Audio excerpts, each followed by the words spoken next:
Welcome to another episode of the Tom Schimmer Podcast. Happy Monday, everyone, and happy holidays. Well, I'm still on the road this week, spending this week in Arkansas, and then off to Utah next week, so smack dab in the middle of this 2.5-week road trip, and just keeping you up to date on my whereabouts, because I know my whereabouts is really important to you. Also, a reminder that the last episode of 2021 will be out on December 13th, and then the podcast will be taking a 3-week break before returning on January the 10th. So including today, there will be just 2 episodes left before we break. As always, I want to say thanks for listening in again this week, and a big welcome to any new listeners joining in for the first time, and a big thank you to those of you who've been longtime listeners for a while now. I really do appreciate all of you, and just appreciate the fact that you tune in each week, or most weeks. Today, my guest is none other than Dr. George Sugai. George is a retired professor from the University of Connecticut. He is one of the founders of the Center for Positive Behavioral Interventions and Supports. He was a prolific researcher, and as you are about to hear shortly, listeners, he is unquestionably one of the most influential people on my career. He really did shape so much of who I've become as an educator, and I'm really excited that he's agreed to join me today. This will be part 1, by the way, of our conversation. We'll have part 2 next week as well.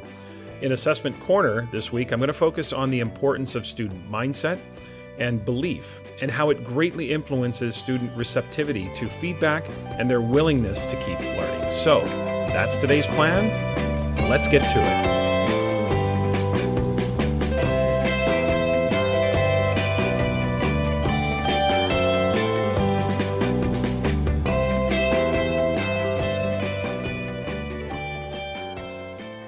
My conversation with George Sugai is coming up, but I want to open this week with the story of how I met George and why George is definitively on my Mount Rushmore of influencers on my career.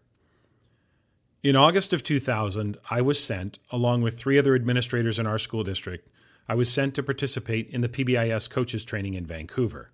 Now, I had just completed my first year as vice principal at Summerland Middle School, and so it was me, it was 2 other middle school vice principals in the district, and a principal of one of our largest elementary schools. The training consisted of a week-long deep dive in August and 3 2-day follow-up sessions spread throughout the school year.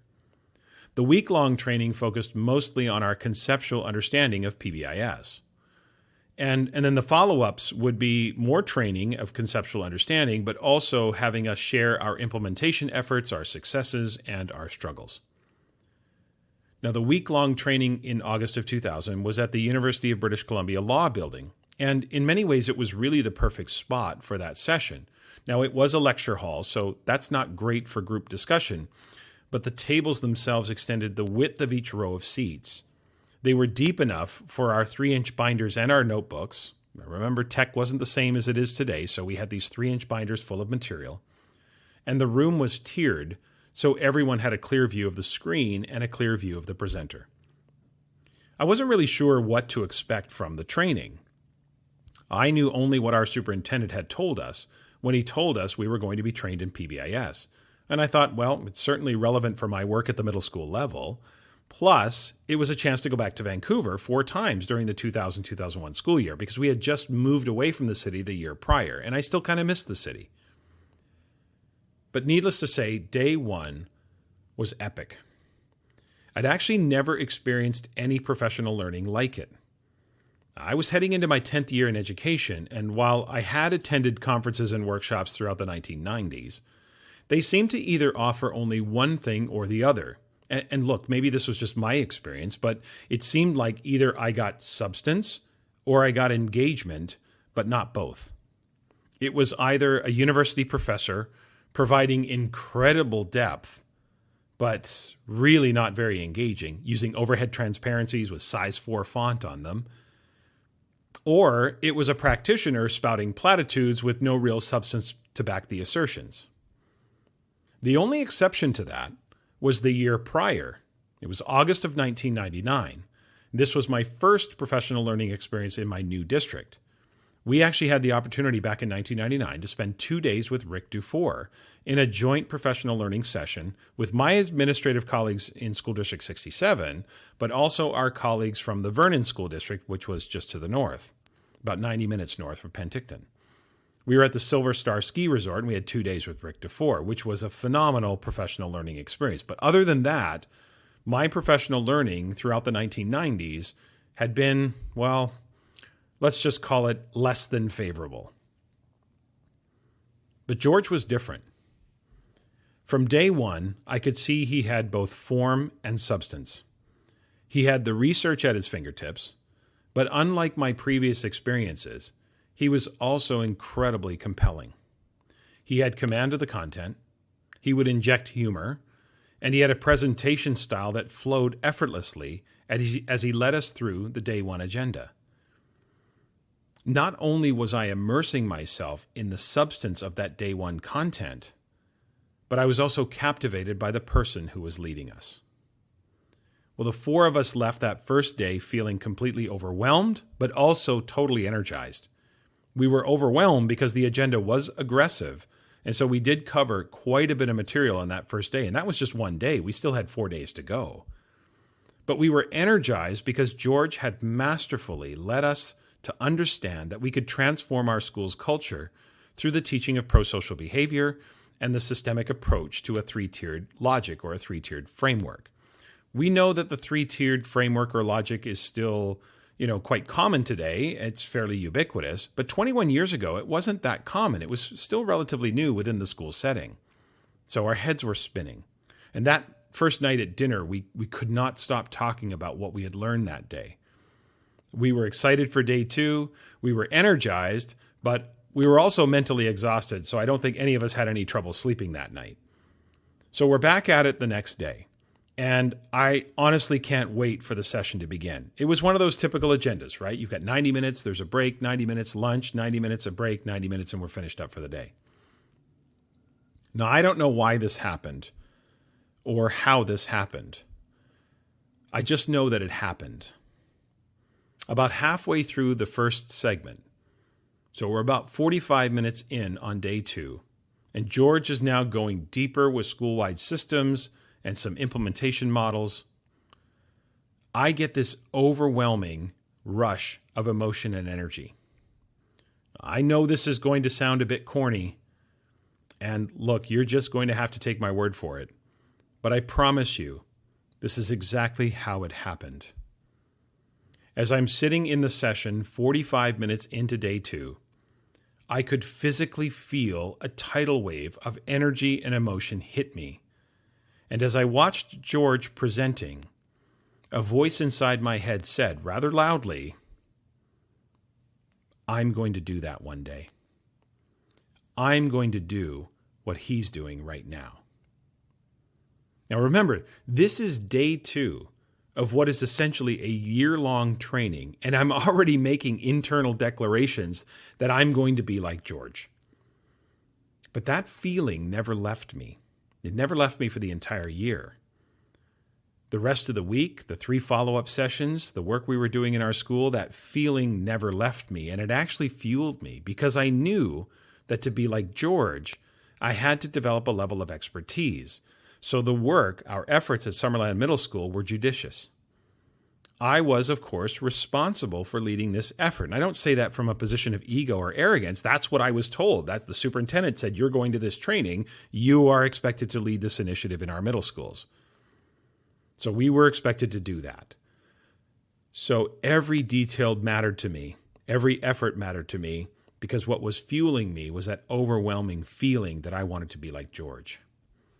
It was overwhelming, but of course, it actually happened. Now, I tell you the following not to boast, but to tell you what happened and to tell you what an incredible opportunity I had to work closely with George. And to this day, I am incredibly grateful for the opportunity that was put in front of me. And I owe so much of my current professional existence to my experience with George Sugai. Okay, so here's the timeline. August of 2001, so we're now a year beyond that first training that I went to. I was invited back to that same training and asked to present a 90-minute segment on our year 1 journey. What did we do? What did we accomplish? How did we go about the work? In August of 2002, BC Case had put together a long-term plan for developing local and provincial expertise. So I was asked by BC Case, along with Craig Gillis and Janice Coomer, to co-facilitate the coaches training in British Columbia. Same format, 5 days, 3 follow-up sessions, but now the 3 of us were going to co-facilitate with George. He was going to coach us. He was going to mentor us and help slowly turn the training over to us. We would present certain segments, and then George would debrief with us after and help us understand both the content more intimately and refine our presentation skills. We did that for 2 years. Now, in August of 2004, I think it was, Craig, Janice, and I took over the training. George felt we were ready to take it on without him, so we did. And that lasted, I think, another 3 or 4 years until there were funding issues and shifts in provincial mandates and all of these sort of efforts kind of fizzled. But there was about a 3 to 4 year stretch there where we were still conducting that training. Now, during that period of time, I also had the opportunity to work with the Department of Education in Nova Scotia and Newfoundland in that 4-year stretch. And I also worked a lot with schools in Western Canada.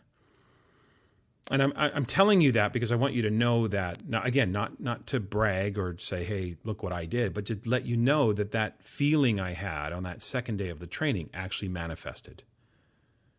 It was also in that mid-2000s era when assessment also emerged as an area of interest for me. But before there was assessment and grading, what I think most people kind of know me for, there was PBIS. But here's the real story. I'm not sure I'd be where I am today without George Sugai. The example he set and the mentoring he provided was undoubtedly the reason I gained so much confidence to begin facilitating breakout sessions, full-day professional learning sessions, and multi-day events. I admired him. At first, I might have even mimicked him a little because everything he was what I wanted to be. The command of the content, the respect of the room, and the ability to literally answer any question any participant put forth. That was captivating. I would not be who I am today without George Sugai. He is unquestionably the reason that I bristle at fluff. When I hear presenters or see things on social media or other venues that lack depth and lack substance, it still to this day makes my brain hurt. And unfortunately, there is a lot of that out there today. It almost feels like there's more of that than ever, especially on social media. And you know, listeners, how much I talk about social media. George helped me understand the importance of systems behind the practices. That creating predictable systems and routines for the adults to ensure the sustained use of effective practices is how we make real and permanent changes to our school cultures. But really, it's how you make real and permanent changes to anything. There are, of course, others on that Mount Rushmore that I spoke about earlier. But in my professional life, even though my professional life is now mostly about assessment and grading, in my professional life, there has only been one George. And I will be forever grateful for the opportunities I had to work with him. To have that kind of influence at that point in my career was, as I look back, unimaginable. This podcast is a proud member of the Teach Better Podcast Network. Better today, better tomorrow, and the podcast to get you there. You can find out more at teachbetter.com/podcasts. Now let's get back to the episode.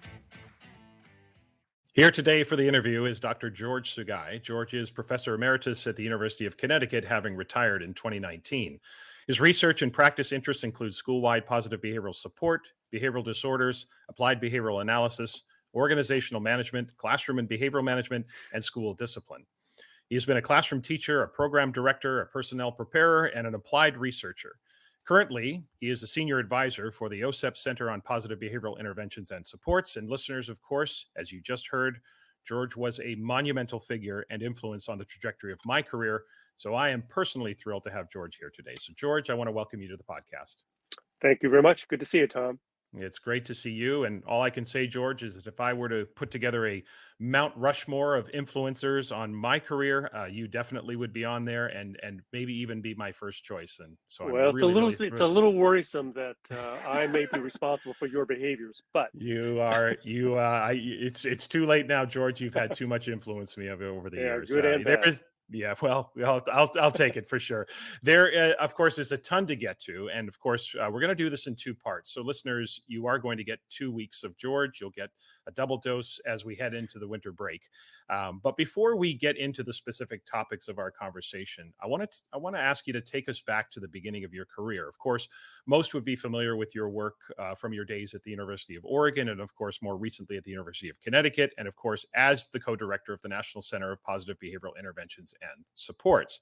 But can you take us back and just fill in the earlier part of the resume? Take us back to the period of time where you started your career and then to the point where you ended up at the University of Oregon. Great question, and I think it's one that is important for each of us to pay attention to because our early influences clearly shape, where we go and the kind of decisions we make and experiences we have. I'm going to do it a little bit differently because, like you just mentioned, I've been retired for a couple of years. And one of my interests in my retirement is to go back and look at some of my early influences. And one in particular I'd like to mention, just because of the times we're in, is that I have over the last couple of years been trying to visit all 10 of the internment camps where the Japanese Americans were interned during World War II. And the reason that's important to me is because my parents were interned. And as you're probably thinking, that internment experience of my parents influenced how they raised me. And that has shaped a lot of who I am. And part of my retirement has been to go back to explore that. And let me kind of explain how that's important. As a Japanese American, I am a third generation, which means I was born in California, as were my parents, but we were treated as non-citizens during World War II. And there are things happening nowadays that seem to mimic or copy or parallel some of those kinds of political decisions and actions that were happening. And going back and revisiting my early experiences has been pretty important to me because it shapes a lot of how I view schools and families and communities and how we treat each other and how we look at differences and how we appreciate the diversity that might be around us. So I wanted to mention that just because it has been so important to me in kind of seeing who I am now. Part of that experience shaped me into my first undergraduate career, which was at the University of California, Santa Barbara. Some of the listeners probably knew that I was a botany major at Santa Barbara. I was not in education. I was not in sociology. I was not in psychology. I was an old hippie, and I was really interested in environmental issues and sort of the humanistic part of what was happening during the Vietnam War. And I wanted to become a parks ranger, frankly, and I wanted to communicate with nature. And I became a botanist. Now, the reason that's important for two reasons. One is it taught me about the scientific method. It taught me about the importance of science in decision making and how do you test ideas? How do you confirm theory? And I mention that because that is what I carried into my later career in education, is this sort of scientific way of viewing questions and problems and issues. So I think that's important to remember because not a lot of us in education have come up through these sort of the natural sciences. Right. The second reason I wanted to bring this up is because I took a job as the nature director in an Easter seal camp for children with disabilities in the Santa Cruz Mountains of California during the summer, just to make some money, to get out into the redwoods and so forth. Well, I ended up being a camp counselor in charge of 6 campers ages 16 through 52 who had disabilities. I had no idea how to push a wheelchair. I had no idea how to help somebody who needed to feed themselves and other things. But that experience immediately turned my head around and I became very focused on disabilities. And I switched my career from botany to working in special education.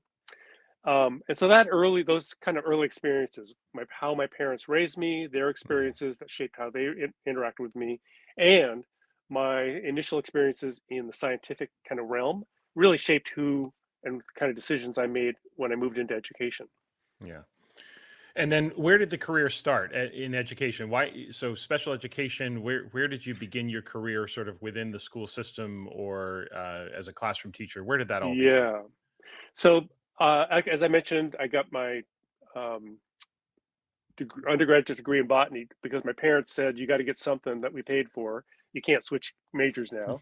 And so I said, fine. And then I immediately went to the University of Washington and I got my teaching degree in special education there. Yeah. My vision was to become a high school science teacher and a special ed teacher, so I could take care of both of those things. Well, I became much more interested in kids with disabilities, in particular kids with behavior problems, kids with emotional disturbance. On campus, a recruiter came from some place called Aurora, Colorado, and I had no idea where that was. I assumed it was up in the Rockies. I was going to be so excited about that, moving to the Rockies. Well, it turns out that Aurora is where Stapleton Airport used to be, which is where the current airport is now, out in the plains of Colorado. Yeah. And in 1974, I took a job as a resource room teacher for kids with disabilities. I mentioned the year because that was the year of 94-142. That's when the first legislation became formalized in the United States to serve and meet the needs of kids with disabilities. So I had the responsibility of setting up one of the first resource rooms for special education in Colorado. Had no idea how to do it. We wrote some of the first IEPs, had no idea how to do that. It was a phenomenal experience because the kids and the families with whom I worked with taught me what special ed was about, but I also had to respond to these new laws that were out there. Right. I did that for 4 years and I decided that this is fine, but somehow I don't have the experience, I don't have the knowledge to actually do what really needs to be done. So I went back to the University of Washington and got my doctorate. And I wanted to become an administrator of school programs because I thought that's where the influence is going to be. Well, I really got turned on to research. And I decided that I wanted to become a preparer of special ed teachers. And I really wanted to do experimental research in special ed. And that's when I took my first job at the University of Kentucky, which not many people know. I worked there for about 4 years. Then I got an opportunity to work at the University of Oregon, which is what you mentioned earlier. Right. Was my most, I guess, biggest kind of career change. So let's now talk about the center. Yes, right. So take us back to the beginning days, the early days of the Center for PBIS. Yourself, Rob Horner, others. Tell us about the genesis of the center and how that all came about. Right. So I started at the University of Oregon in 1984. And again, like many of the things I've done, I walked into it not knowing what it meant to work at a university. But what I did learn is that there were some really smart people there. And I'm smart enough to know to kind of hang out with those kinds of people and learn from them, create experiences and so forth. And I mention that in part because I think that has been part of my mode of operation throughout my career, is working with people smarter than myself. And I think that's one thing that all people in this profession should be thinking about because the field is rich with people that are smart.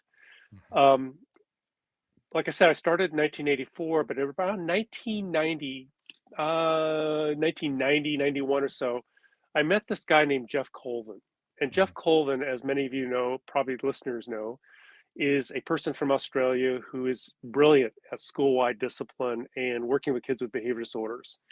And he and I partnered up with Ed Kameanui, who is a reading guy, direct instruction guy. And we decided that, we're not doing very good job if we just think about behavior management as one kid at a time. And we decided to look at school-wide discipline. And what we learned is much of school-wide discipline is reactive and punishing. And we said, there's got to be a better way. And Ed and Jeff taught me that one of the best things you could do is teach rather than punish.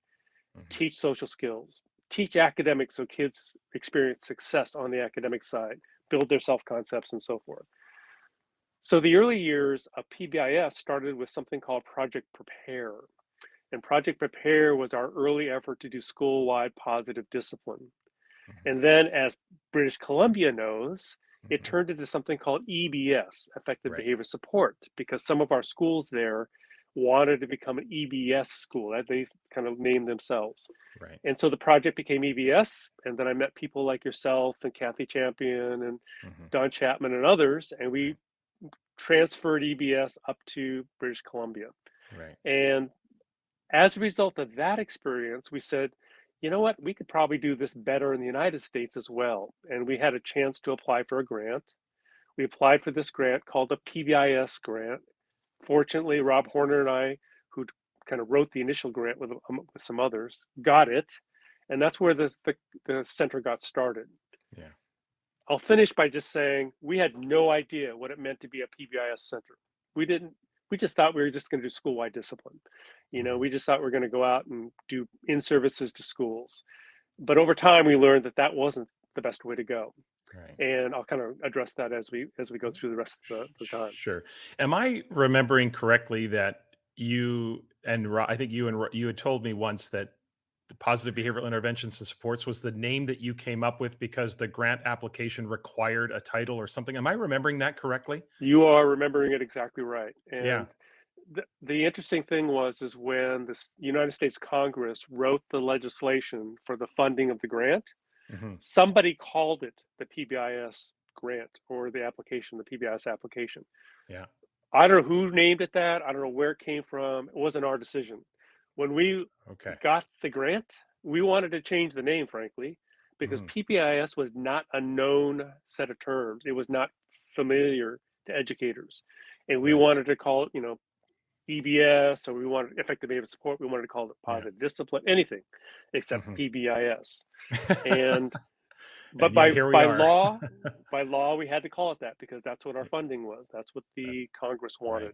Right. So that was 1996 or so that I got funded, and we kept the name. And fortunately, people like yourself and others around the United States and Canada made it successful, and Pbis created a life of its own. And that's how it became sort of a term that people identified with it.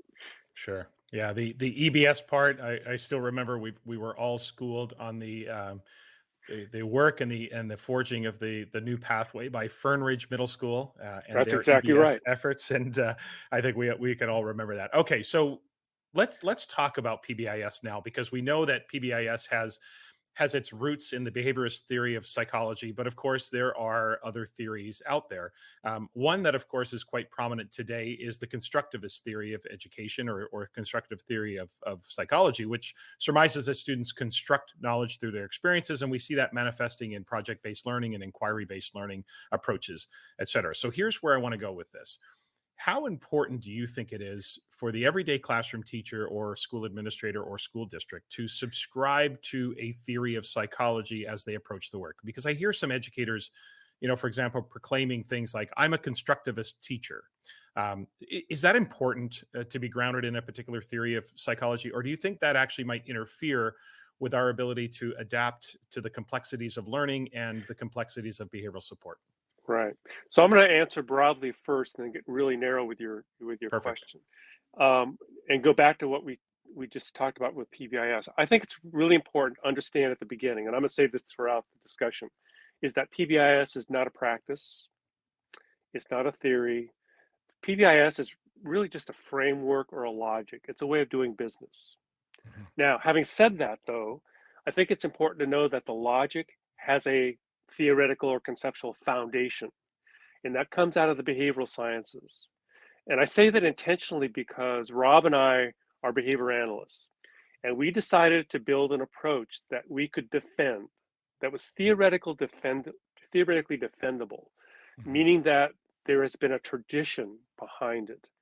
So the behavioral sciences has a long tradition, and it has a lot of manifestations and a lot of variations, and some things that people accept and some things people don't accept. But it has some fundamental principles that guide its implementation.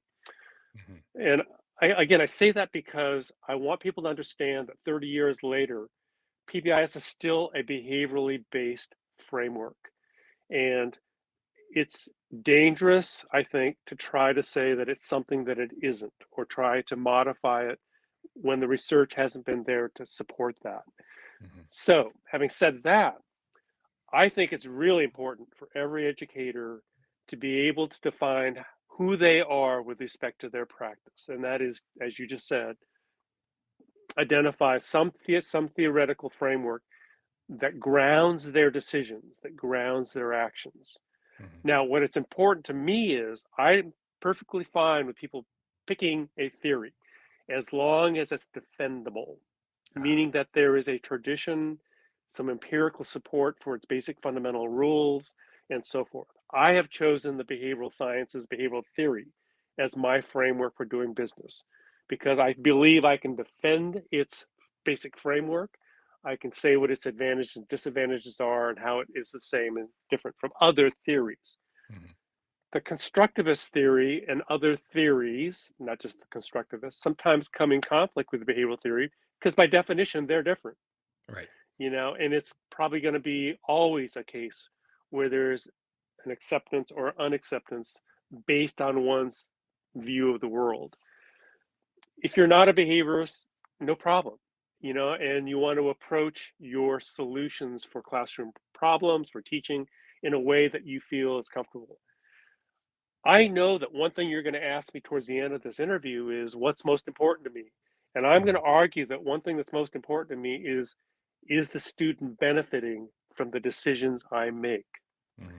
If I can't document that the student isn't benefiting, then I'm not making good decisions. Right. One thing I like about the behavioral sciences, it gives me the tools that shortens the line between my decisions and student outcomes. Mm-hmm. Meaning I can say, if I do this, there's a great chance that this kid is going to be able to navigate his or her environment better. And I'm going to really try to shorten that line because student benefit is my primary goal.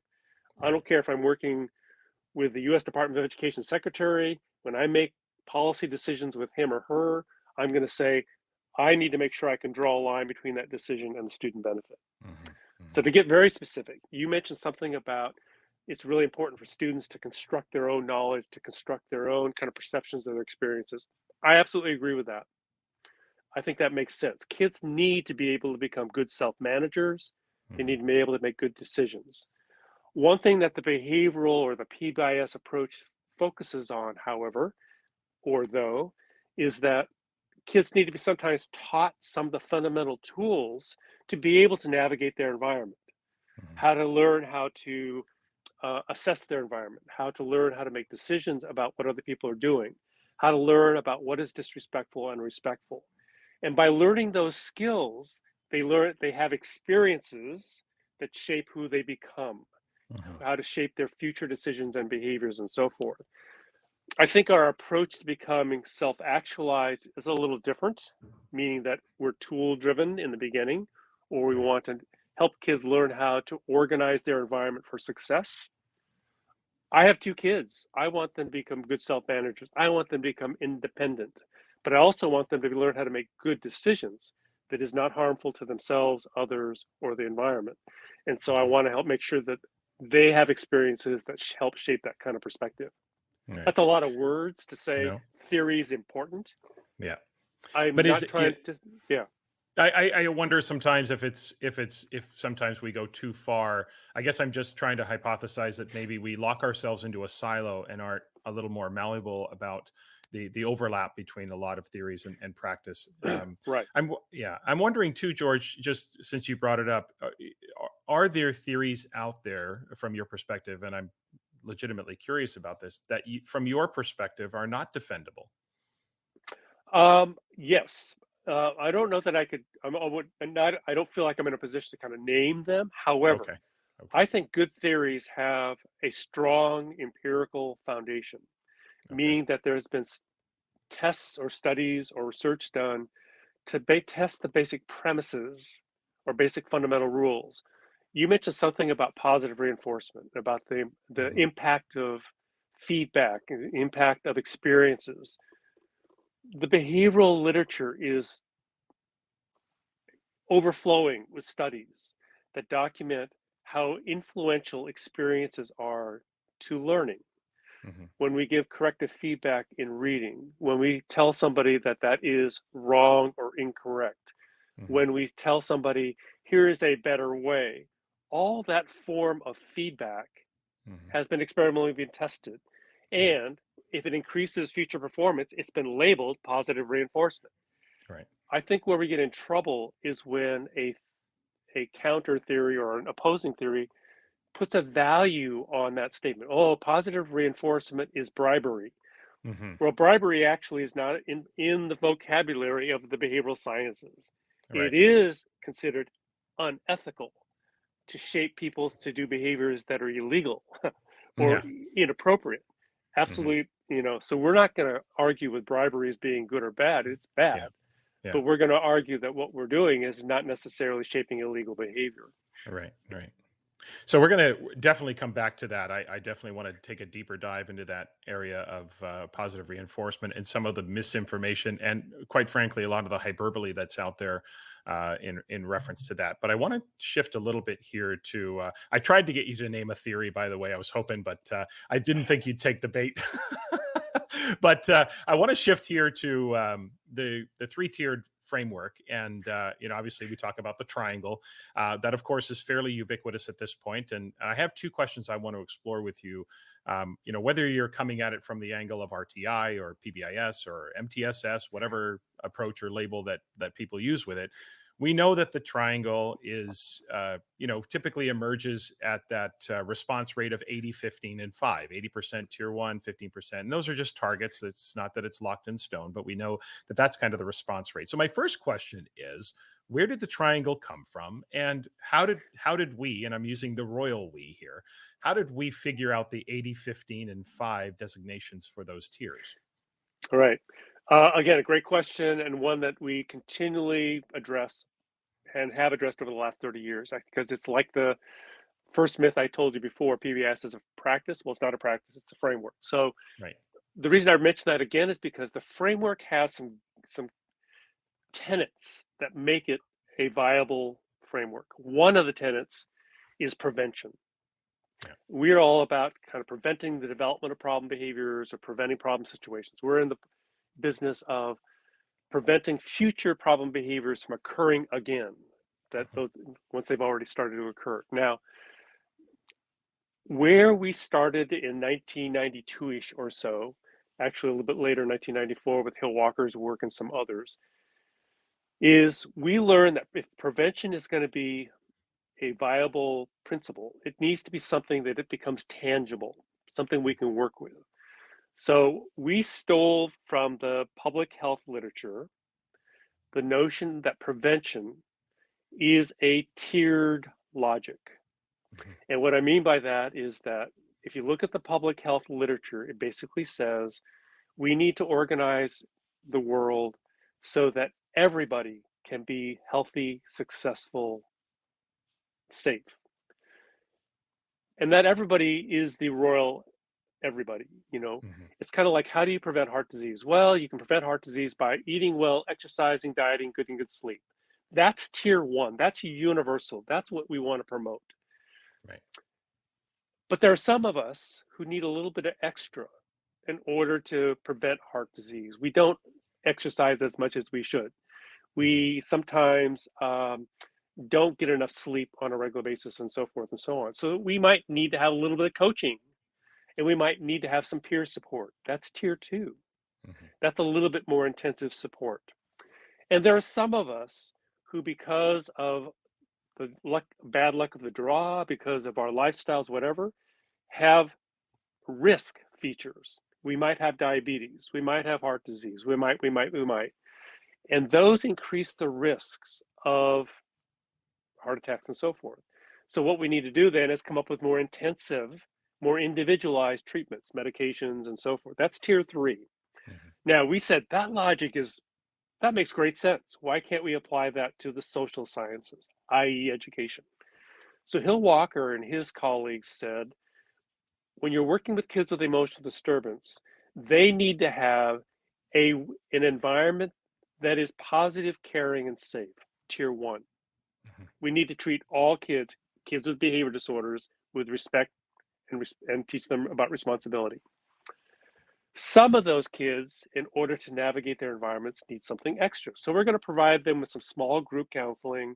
We're going to provide them with some peer-based mentoring. We're going to provide them with some tier 2, more intensive.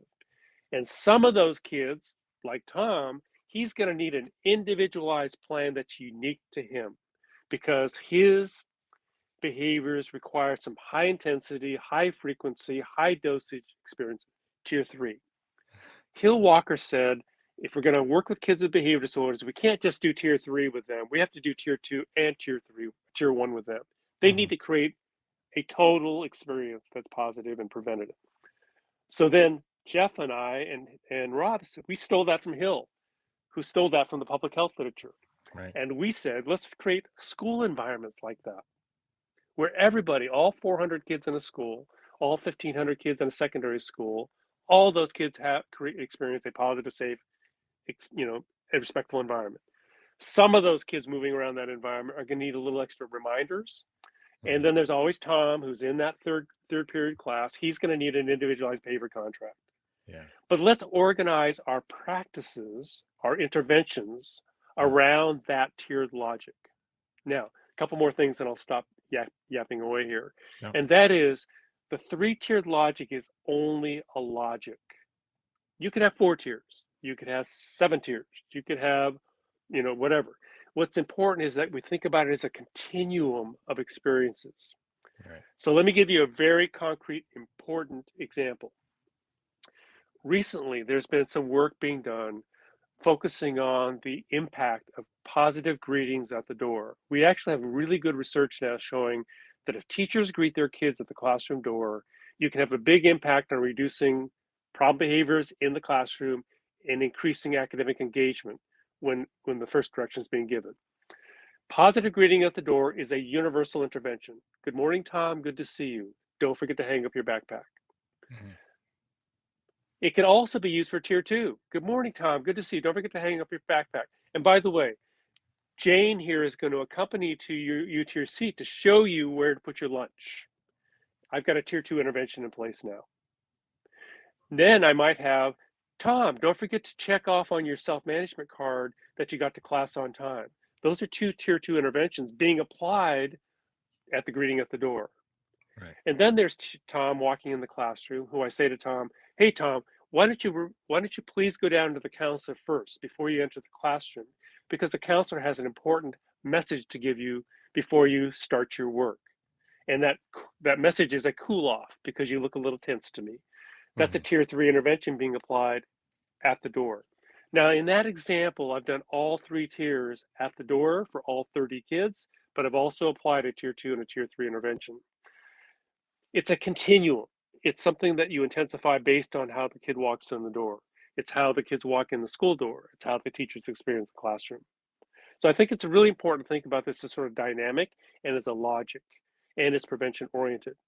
The misrule is we label kids. Oh, Tom is a tier 3 kid. Wrong. Tom is not a tier 3 kid. He has a couple tier 3 needs, but he also needs to experience what it means to be respectful in the hallway. Yeah. I love that idea of experiences and the idea of looking at the tiers through those experiences. You bring up public health and the 3 tiers of public health. It's interesting, knowing that background, to look at how the pandemic has been managed and handled through that lens, and the idea of prevention and preventing new cases from emerging, and really applying that 3-tiered logic to what's happening through the pandemic actually does bring quite a bit of clarity in terms of how public health agencies are approaching or have approached health. When you think about the 3-tiered logic, though, the triangle, if you will, what are some aspects of that triangle that you think educators continue to either misinterpret or misunderstand? Right. Well, one of them I just already mentioned to you, which is that, labeling kids or labeling individuals, and I just want to elaborate a little bit about that. I just want you to think that I want the listeners, viewers, to remember that all of us have a tiered set of needs.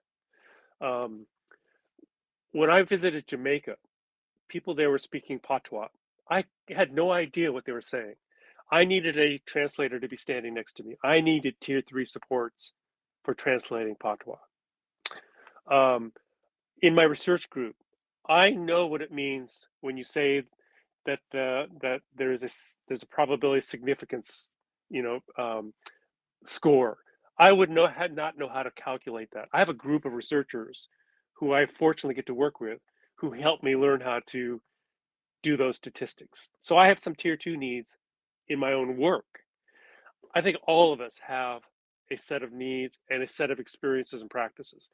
Going to the pandemic question, that's really an interesting one because, vaccinations and so forth, testing, that's basically a tier one set of strategies, making it available to everyone, publicizing it, and so forth.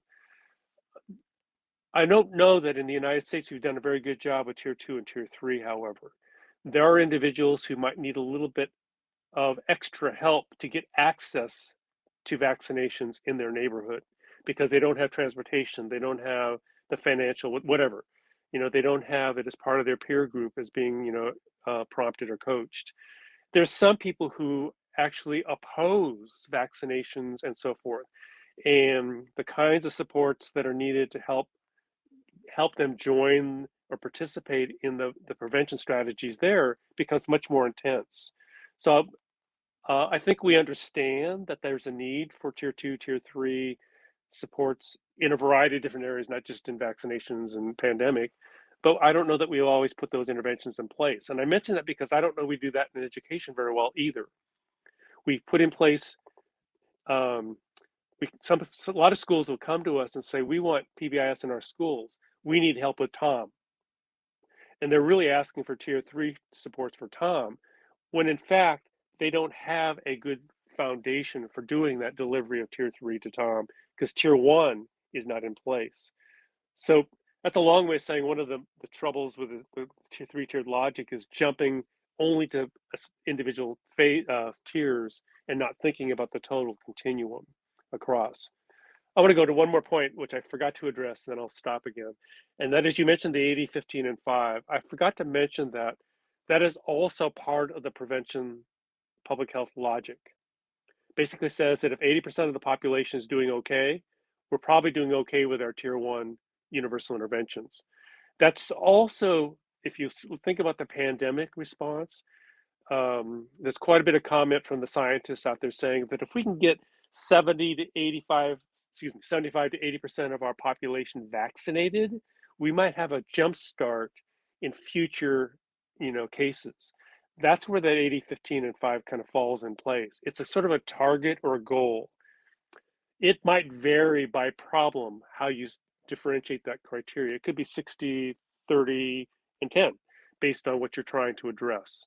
But for the most part, the 80, 15, and 5 serves as a good set of milestones or guideposts for us to follow. Mm-hmm. I remember back in the early days of my own training and learning from you that one of the breakthroughs for me with the triangle was that idea of those experiences happening and being varied throughout the day, that I might only need tier one supports in one of my classes. That was a real breakthrough for me because I certainly, and I think this is typical in the early days of learning, you kind of silo students. Even though we know we're not supposed to label them, it's hard not to, as you think about a student needs tier two supports, therefore they need tier two supports in all settings, all day, Right. all the time. Right. And the idea of being that it fluctuates, that you literally, I remember you showing a triangle and there were little graphs that kind of went up and down saying that in physical education, I need tier three supports, but in English language arts, I might only need tier one supports and things like that. That was a real breakthrough for me. And I think it helps understand that this is a continuum of experience that fluctuates throughout the day based on setting, based on need, Right. and where the student is, certainly. Yeah. I want to restate two things in that comment. One is that you're absolutely right about how we have not differentiated, but in the academic world, we've actually done that. Yeah. If you think about reading, George may have difficulty reading, so he might need some extra reading practice and even some individual tutoring. But in math, I don't need it, right? So I benefit from the tier one instruction. The second point is, which you also kind of reiterated, and that is, if you think about kids' behavioral profiles, I'm pretty good about self-managing my own behaviors, but I'm pretty clumsy when it comes to interacting with others, especially in non-structured settings like hallways. So I might need some supports in the hallways for my social interactions. I don't need tier three supports in the hallways for my independence, because I can get to my class on my own. I can get to my locker on my own. But when I have to interact with somebody else in the hallway, I get clumsy, I get embarrassed, and I tease because I think teasing is a way to get attention. And Right. that isn't the way to get attention the right way. And so I mess up and I get in fights and so forth and so on. So your points are really important. And I think it kind of reinforces the idea that we have this misrule that academic behaviors are different than social behaviors. Well, the Mm-hmm. truth is skills and behaviors, they're just skills and behaviors. Right. They're things we do, they're things we'll learn. Mm-hmm. And there's nothing mystical about my cooperative play and my ability to read. They're Mm-hmm. all being shaped by the experiences I have in my instruction and by my interactions with others. Two thoughts came to mind as you were responding there. The first being it just illustrates how labor intensive tier three supports can be for educators because of the finite and levels or granularity that we have to get to in terms of identifying the different settings, the different experiences, all of the different triggers that occur, and that investment in a foundation and universal supports in tier one and tier two, really making the case for, I guess, figuratively trying to pull kids down the triangle, because it is certainly more efficient at each of the tiers there. To me, that really speaks to the importance of investment as opposed to trying to jump to tier three. And the other piece that comes to mind is this, again, it illustrates the hurdle that sometimes many of us have. I'm using the royal us because I don't think you and I have this, but the idea that when it's academic, we seem to not have an issue with differentiating between classrooms and academic subject areas. But as soon as it's behavioral, for some reason, there is this hurdle. And that leads me to the next question. And as we finish up here in part one, um, it's this link between academics and student behavior. And you were just alluding to that. And I think that we know that rather than seeing them as silos, we know that that link has been long established between, in academia. We know that that link between academics and behavioral support has been clear, that when students reach high rates of academic success, challenging behaviors, antisocial behaviors tend to be low. And when academic success is low, challenging antisocial behaviors tend to be high. We know it's not causal, but we certainly know that reciprocal relationship has been there for decades. So what specifically does the research tell us about why that correlation is so strong? Where is that sort of link? And sort of get into some of the specifics, maybe, George, about the connection between the two. Right. I think one way to think about it is, and one way that I sort of address that question, is that I think it's important to remember that learning and teaching doesn't occur in a vacuum. It occurs in a social context. So, I think about what I've learned from people like yourself and others in British Columbia about what PBS looks like in British Columbia. Mm. Well, that's because you and I engaged each other. It's because you and I spent time together. It's because you and I organized opportunities for us to sit down and talk through or whatever.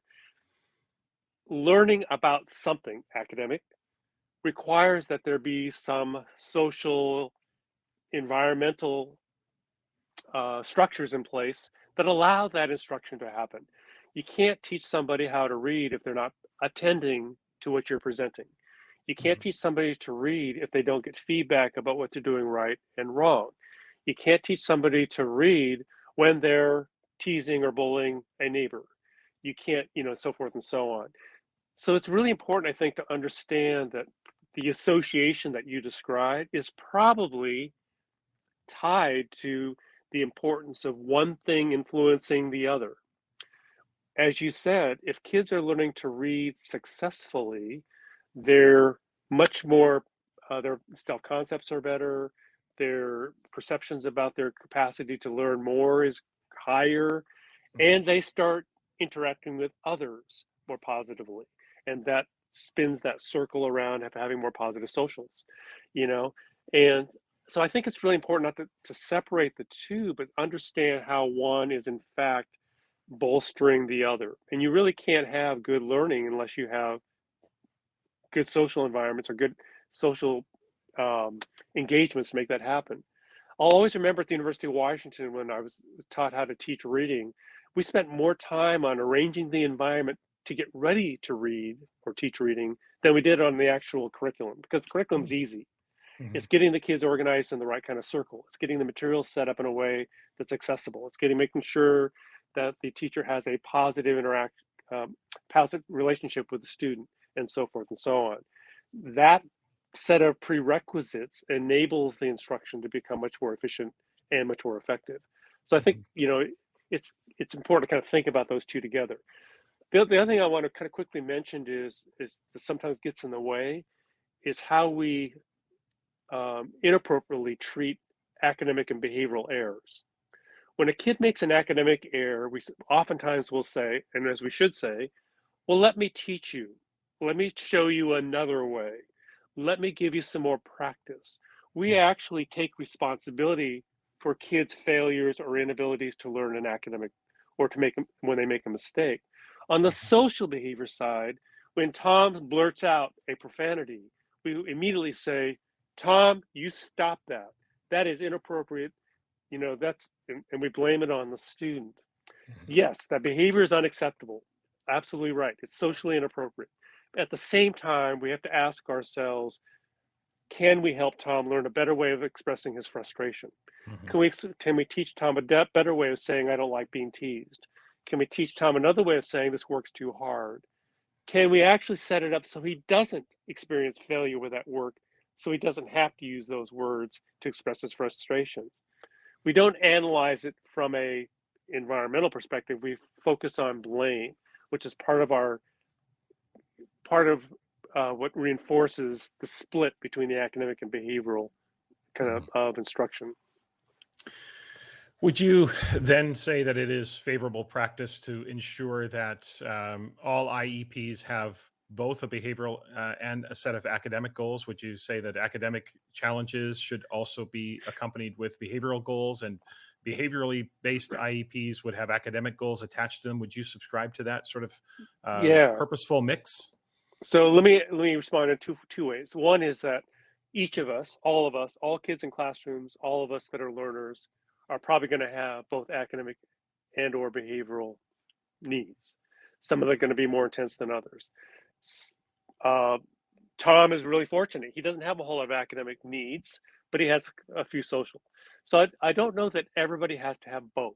However, and I think, and not however, if you have a disability, one of the hallmarks of special education is being able to identify the individualized needs of that learner.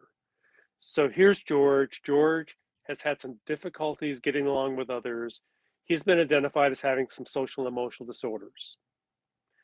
Okay, it's pretty clear that he's going to have some behavioral goals and objectives that have to be addressed. Whether I need academic specific goals is going to be based on whether or not I'm having trouble in academics. It could be that I'm having a little bit of trouble in reading because my behavior stuff's getting in the way. So what I probably might need is some tier 2 supports for my academics to support my tier 3 objectives and goals, but I still may not need an objective. But I really want people to remember that because George has some behavioral and academic some social and behavioral goals, he still needs to have good instruction regardless. Right. Tier 1, right? Yeah. Because George has emotional disturbance does not mean that he doesn't get access to good instruction that all kids are getting access to. There is this overgeneralized misrule about, he's emotionally disturbed, he can't read. He actually reads really well. He just can't get access to reading instruction because of his behavior challenges. So it's important to not overgeneralize the problems. I think you're absolutely right about that. Yeah, to make sure that we continually force that overlap or that Venn diagram between the two instead of creating those silos. Okay, George, last question for today as we finish up part 1. And of course, listeners will have part 2 with George next week. Last question today. It's a question I ask everyone who comes on the podcast, and you can take this in any direction you wish. And I know that you're retired, but I know education is still in your blood. So I'm going to ask you this question and you take it where you want to go. Educationally speaking, what keeps you up at night?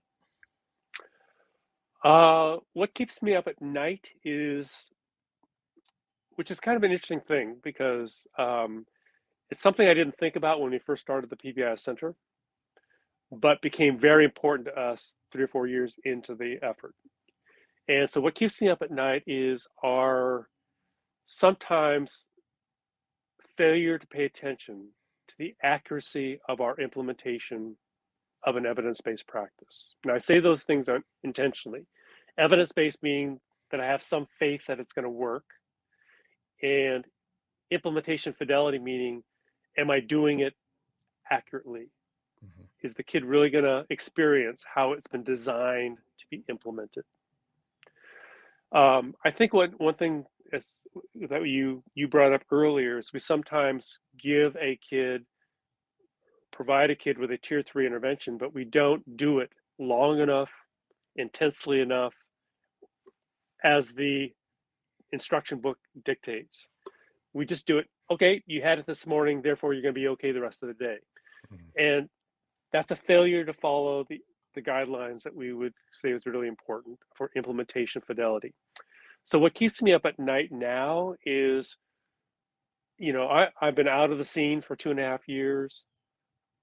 I worry about whether or not people are doing PBIS with fidelity, that the framework and all its guiding principles and the practices that we have defined as being important to the continuum, that the systems that we've put in place, the teams, the administrative support, the coaching, all those elements are being included in the implementation. Because if we just do a 45-minute in-service on PBIS and we say, go forth and do it, we're going to fail. Mm-hmm. One thing we learned in British Columbia from the work that you and others had done in the implementation there was the importance of coaching and the importance of coaching of teams, not just coaching of staff. It's getting the teams up to speed so they can implement with fidelity with their staff. So implementation fidelity becomes such a key one. One last comment about what keeps me up at night. This has to do with the last 8, 10, 12 years or so of what's been happening. And that is our failure to tweak our implementation based on the cultural and contextual fit of the intervention. I know, for example, in British Columbia that we've done PBIS pretty well. We implemented with some pretty good fidelity. But I've also learned that in British Columbia and other places that we've not accommodated First Nations culture very well. The language, their families, their communities, and the kinds of experiences they bring to school. We've not done it very well in Australia with the Aboriginal culture. We've not done it very well with the Native Americans in the United States. We've not done it very well with kids of color. We've not done it very well with kids who come in from backgrounds that are different or poor.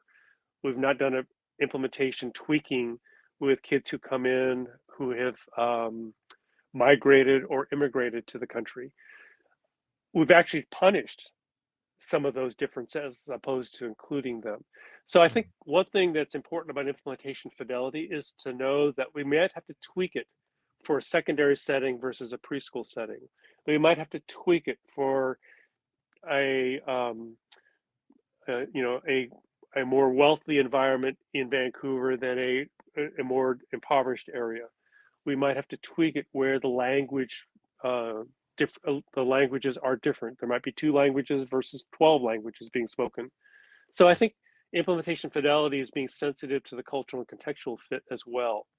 Some of the disproportionality and inequities and injustices we're seeing in our schools now is because of our failure to tweak what we know can work with what we're doing. So let me conclude by saying what keeps me up at night is our failure to implement and evidence-based practices. And the easy way of thinking about this is, are you, Tom, willing to bet your next month's salary on the decision you made about the practice and the implementation you did today on the impact on student benefit? If you're not willing to bet your next month's salary on student benefit from what you just did, then you got to go back and think about, is this the right practice and I'm implementing correctly? Because if you're not willing to bet your next month's salary, that doesn't give me enough confidence in your implementation. So now I can sleep better at night. We'll have part 2 with George coming up next week. In Assessment Corner this week, I want to talk about our students' mindsets when it comes to the impact of feedback. Belief, of course, is powerful. When we truly believe something, we don't just think it, we feel it. When you believe, you know like you know like you know. It's unmistakable. Our belief about anything is usually what sets the wheels of success or failure in motion. It's Henry Ford who is often credited with saying, if you think you can or you think you can't, either way, you're probably right. When it comes to learning, it turns out belief is every bit as powerful. And many of you know how often I speak about the importance of developing student confidence as a precursor to maximizing student engagement and success. That the development and maintenance of confidence should be our first priority. With confidence, students will try harder and persevere through temporary obstacles and stumbles on their road to success. Without it, students are likely to give up and stop trying. So much has been written about the importance of failure in the process of learning that as teachers we need to create an atmosphere within our classrooms where students view their initial failures as part of that learning process. Now, while I generally agree with that perspective, without first developing student confidence and the belief of eventual success, failure becomes counterproductive. For students to view fail as what many refer to as first attempts in learning, they need to come into that learning experience with a confident growth mindset where setbacks are only temporary. Now, confidence, according to Rosabeth Moss-Kanter, is grounded optimism, right? It's the sweet spot between arrogance and despair. Arrogance being the inability to see any flaws. Despair is the inability to see any strengths. Confidence is having just enough of both. Confident students see themselves as learners because they have learned in the past. Now, when it comes to learning, assessment, and the use of descriptive feedback, it turns out that the research is clear that confidence plays a pivotal role in whether or not students will have a productive response to being assessed and receiving feedback. Consider this from all the way back in 1989. This is Colhavy and Stock. Quote, feedback has its greatest effect when a learner expects a response to be correct and it turns out to be wrong. Conversely, if the response certainty is low and the response turns out to be wrong, feedback is largely ignored.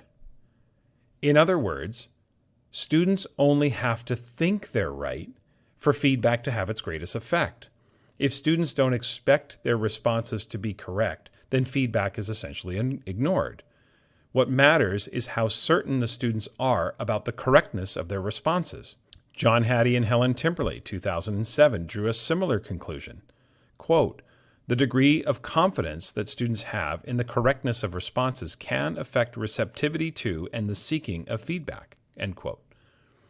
The real key to the effective use of descriptive feedback is how receptive our students are to the feedback they're provided, which is directly related to their level of confidence.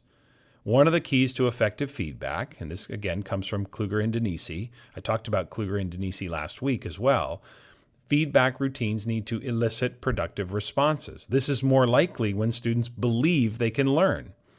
Confident students often invest more of themselves into reaching their intended learning goals. Again, this from Kluger and Denisi, 1996. Quote, feedback is effective to the degree to which it directs information to enhanced self-efficacy and to more effective self-regulation, such that attention is directed back to the task and causes students to invest more effort or commitment to the task, end quote. The bottom line is that effective feedback is the key to advancing our students' levels of proficiency in relation to the intended learning goals or the standards. However, it's the students' confidence or self-efficacy that maximizes their use of that feedback. Begin shaping the learning environment with confidence-building assessment practices that lay a foundation for positive belief in a positive outcome, and you'll have students more willing to persevere. To do that, we either unpack the learning into its granular underpinnings to literally start small so there are some early successes, or we look back at past successes and remind the students of how they overcame their initial uncertainty. I remember when my kids first learned to ski. They were deathly afraid and really reluctant to go ahead with their first lessons. Now, we put them in private lessons each to get them off to a good start. Just an hour, one or two of those, and then we take it from there. Just before the lesson, when they expressed their fears and trepidations about skiing, I remember reminding my daughter, who was 8 at the time, that she used to be afraid to ride her bike without training wheels. I remember reminding my son, who was at the time 5, that he used to be afraid to put his face underwater and hold his breath. Reminding them of past successes helped them understand that this was yet something else that they might be afraid of or fearful of that they could overcome. Confidence today is often best achieved through early successes. However, if that early success has yet to be realized, then reminding your students of past successes and those uncertainties they overcame can also be an effective way to getting them to feel confident. Once they believe they can produce those desired results and those desired effects, students can learn anything. Remember, they don't have to be right. They only have to think they're right. That's it for this week. Remember to follow the podcast on Twitter, Instagram, Facebook, and YouTube. Also, you can email the podcast with suggestions or questions for Assessment Corner. That's tomschimmerpod@gmail.com. Next week, we'll have part 2 with George Sugai, and that, of course, will be the last podcast of 2021. We'll be back on January 10th after a 3-week break. Please subscribe, rate, and review the podcast, especially on Apple Podcasts, of course. And if you are so inclined, please keep spreading the word about the podcast to your friends and colleagues. I really do appreciate it. Have a great week, everyone.